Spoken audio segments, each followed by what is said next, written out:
Lectric's XPremium, a bike that's been busy since I last reviewed it, and today I want to give it a quick rundown to see how it's held up, what the rider's likes and dislikes are, and have there been any issues. And as you can tell, part of that use includes being a kid hauler.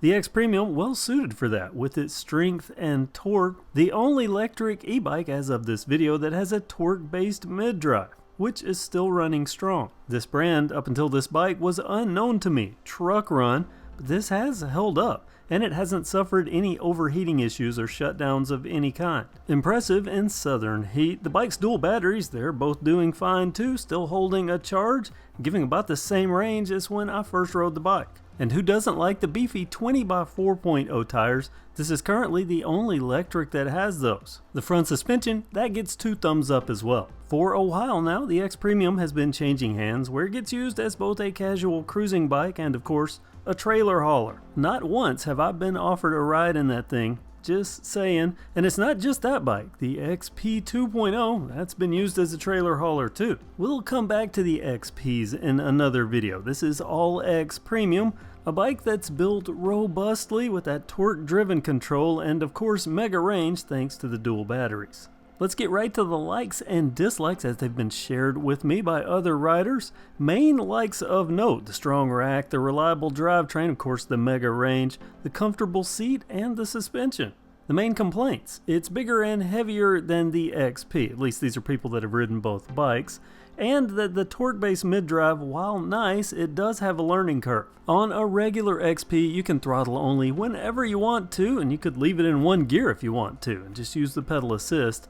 On this bike, you really do have to learn gearing to work with that torque, and also throttle that only works off the line in the first few gears, or at least it's better for the motor that way. Like I've said, learning curve, it's a very premium bike, but still there's a learning curve versus the XP. Now let's talk very serious. Revelations that only time can provide, meaning given experience from multiple riders and enough time, have there been any issues?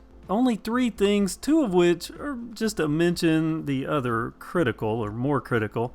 First, the worth mention, the grips. I stated in my review that the right grip would twist in place, especially if the throttle is used a lot. And look at this. Now we'll say I had to ask about this, but I did see it right away. I mean, look, I'm not the only one it happens to. Worth a mention complaint number 2, as relayed to me, the rear battery. Not the performance of the battery, but the securing of the battery. It locks in place, but I'm told that 2 times, even locked in place, going fast over rough bumps, it has dislodged itself. Now I haven't experienced this, but it has happened to another rider. It was mentioned to me, so I'm going to mention it to you.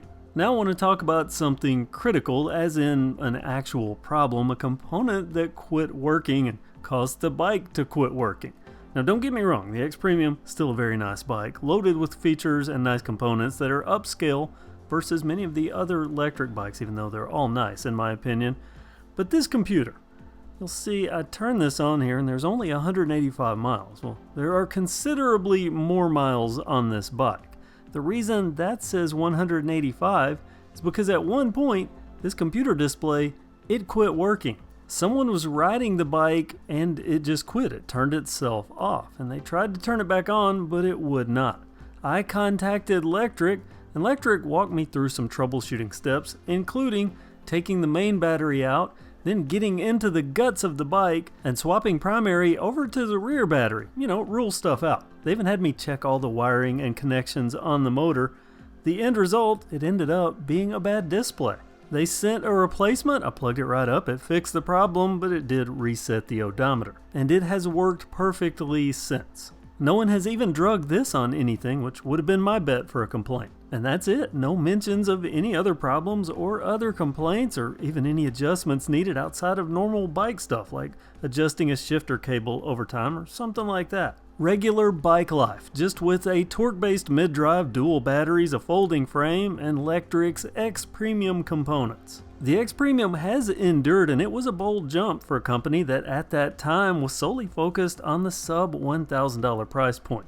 Today, it still sits as the high-tier luxury version of Lectric's XP line, but the difference between today and when I initially reviewed this is now Lectric, they've given it a bunch of siblings. There are a variety of options something for everyone. Side note information, the folding design, I'm told this gets put to use regularly recently. It's stored in a closet between rides, and that this trailer is a common addition. So this bike is used and used well and still holding up. I'll put a link down in the description if you're interested in purchasing an XPremium. And remember, using the links on this channel, a great way to support the channel without costing you anything extra. That's all on the XPremium, but I'm not done because I have more coming up, including a follow-up on the Expedition cargo bike.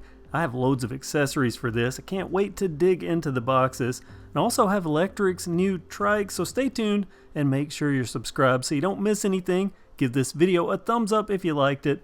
Thank you for watching KevCentral, and have a great day.